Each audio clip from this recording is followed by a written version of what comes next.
Hi అండి, నమస్తే. ఈరోజు వీడియోలో ఫిష్ ఫ్రైని టేస్టీగా ఎలా చేసుకోవాలో ఈ వీడియోలో చూపిస్తా అండి. మనం ఫిష్ ఫ్రై చేసేటప్పుడు మసాలాలు ఆయిల్లోకి వెళ్ళిపోయి మసాలా అంతా చేప ముక్కలకు పట్టనే పట్టదు. అప్పుడు ఫిష్ ఫ్రై అంత టేస్ట్గా కూడా ఉండదు కదండి. కానీ అలా కాకుండా ఇలా నేను చూపించినట్టుగా ఒకసారి ఫిష్ ఫ్రైని చేసి చూడండి, చాలా రుచిగా ఉంటుంది. ఈ ఫిష్ ఫ్రై కోసం 1/2 కేజీ చేప ముక్కల్ని తీసుకున్నాను. ఈ చేప ముక్కల్ని శుభ్రంగా వాష్ చేసుకున్న తర్వాత ఉప్పు నిమ్మరసం వేసి మళ్ళీ ఒకసారి నీళ్ళతో కడగాలి. ఇప్పుడు ఇందులోకి ఒక 1 టేబుల్ స్పూన్ వరకు నిమ్మరసం, ముందుగా చేప ముక్కలకు ఉప్పు నిమ్మరసం వేసి పట్టించి కలిపెట్టుకోవడం వల్ల ముక్కలు బాగా గట్టిపడతాయండి. అలాగే 1/2 టేబుల్ స్పూన్ పసుపు వేసుకొని ఈ చేప ముక్కలకు వేసినవన్నీ బాగా పట్టేటట్టుగా మొత్తం కలుపుకోవాలి. ఇలా చేప ముక్కలకి 2 వైపులా ఉప్పు పసుపు అలాగే నిమ్మరసం పట్టేటట్టుగా ఇలా కలుపుకున్న తర్వాత ఇప్పుడు ఈ చేప ముక్కల్ని ఒక అరగంట పాటైనా కూడా పక్కన ఉంచుకొని బాగా నాననివ్వాలండి. స్టవ్ మీద ప్యాన్ పెట్టి దాంట్లో 1/2 కప్పు వరకు బియ్యంని తీసుకోవాలి. ఈ బియ్యాన్ని దూరగా కలర్ చేంజ్ అయ్యే వరకు కలుపుకుంటూ వేయించుకోవాలి. మనం బియ్య పిండికి బదులుగా బియ్యాన్ని ఇలా వేయించి తీసుకొని పౌడర్ చేసి కలుపుకోవడం వల్ల ఫిష్ ఫ్రై చాలా రుచిగా ఉంటుందండి.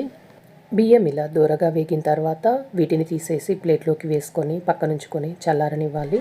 అదే ప్యాన్లోకి 1/2 కప్పు ధనియాలను వేసుకుంటున్నాను.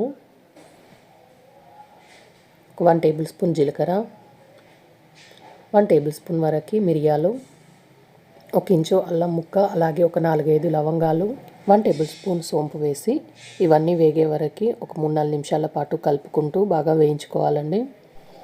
ఇలా ఈ మసాలాలన్నీ వేగిన తర్వాత పూర్తిగా చల్లారే వరకు ప్లేట్లోకి వేసుకొని పక్కనుంచుకోవాలి. ఇప్పుడు అదే ప్యాన్లో ఒక 10 వరకు ఎండుమిరపకాయలు, 1/2 కప్పు కరివేపాకు, ఎండుమిరపకాయలు అలాగే కరివేపాకు క్రిస్పీగా వేగే వరకు కలుపుకుంటూ వేయించుకోవాలి. ఇలా ఇవి వేగిన తర్వాత ఇప్పుడు వీటిని తీసేసి మళ్ళీ ప్లేట్లోకి వేసుకొని వీటిని కూడా పూర్తిగా చల్లారనివ్వాలండి. ఇలా వేయించి పెట్టుకున్న మసాలాలోకి ఒక 2 టేబుల్ స్పూన్ వరకు పుట్నాలు, ఒక 10-15 వరకు వెల్లుల్లిపాయల్ని పొట్టుతో సహా వేసుకోవాలి. దీంట్లోనే మీరు తినే కారాన్ని బట్టి కారం వేసుకోండి. నేను ఇక్కడ ఎండుమిరపకాయలు కొద్దిగా ఎక్కువ వేసుకున్నాను కాబట్టి కొంచెం తక్కువ వేసానండి కారం. రుచికి సరిపడా ఉప్పు తీసుకొని మిక్సీ జార్లోకి వేసుకొని వీటిని మెత్తని పౌడర్ లాగా గ్రైండ్ చేసుకొని తీసుకోవాలి. ఇలా పౌడర్ చేసి పెట్టుకుంటే ఈ మసాలాని మనం ఎప్పుడు కావాలంటే అప్పుడు ఫిష్ ఫ్రై చేసుకున్నప్పుడు కానీ చికెన్ ఫ్రై చేసుకున్నప్పుడు కానీ వేసుకొని చేసుకోవచ్చండి. ఒక ప్లేట్లోకి మీరు ఎంత ఫిష్ ఫ్రై చేసుకుంటారో దానికి తగ్గట్టుగా మసాలాని వేసుకోవాలి.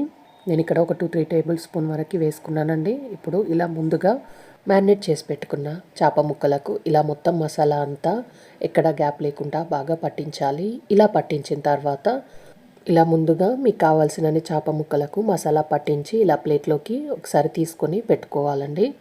ఇక్కడ నేను ఒక ప్లేట్లోకి ఎగ్ని ఇలా పగలగొట్టి తీసుకున్నాను. ఎగ్ని మొత్తం గిలకొట్టి తీసుకోవాలి. మీరు ఎగ్ ప్లేస్లో కార్న్ఫ్లోర్ మిక్చర్ అయినా కూడా యూస్ చేసుకోవచ్చు.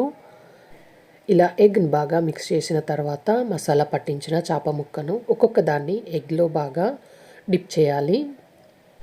ఇలా డిప్ చేసిన చేప ముక్కలని స్టవ్ మీద డీప్ ఫ్రైకి సరిపడా ఆయిల్ తీసుకొని ఆయిల్ వేడైన తర్వాత ఇప్పుడు దీంట్లోకి మనం ఎగ్తో కోట్ చేసిన చేప ముక్కని ఒక్కొక్క దాన్ని ఇలా ఆయిల్లో ఎన్ని పడితే అన్ని పెట్టుకోవాలి. మంటను లో టు మీడియం ఫ్లేమ్లో అడ్జస్ట్ చేసుకుంటూ చేప ముక్కలు లోపలి వరకు బాగా వేగే వరకు ఫ్రై చేసుకోవాలండి. ఎగ్ నచ్చని వారు కార్న్ఫ్లోర్ మిక్చర్లో చేప ముక్కలను డిప్ చేసి ఇలాగే ఫ్రై చేసుకోవచ్చు. ఈ ఛానల్లో చాలా రకాల ఫిష్ ఫ్రై అలాగే ఫిష్ కర్రీ రెసిపీస్ ఉన్నాయండి. చూడకుంటే కింద డిస్క్రిప్షన్లో లింక్ ఇస్తాను, చూడండి. ఇదే విధంగా మిగిలిన చేప ముక్కల్ని కూడా ఎగ్లో డిప్ చేసి ఆయిల్లో వేసి ఫ్రై చేసుకొని తీసుకోండి. అంతే అండి, ఎంతో టేస్టీగా ఉండే ఫిష్ ఫ్రై రెడీ అయిపోయింది. మీరు కూడా తప్పకుండా ఇలా నేను చూపించిన విధంగా ఒకసారి ట్రై చేయండి. చేశాక మీకు ఎలా కుదిరిందో కింద కామెంట్ చేయండి. ఈ వీడియోకి లైక్ చేయండి, షేర్ చేయండి, సబ్స్క్రైబ్ చేయండి.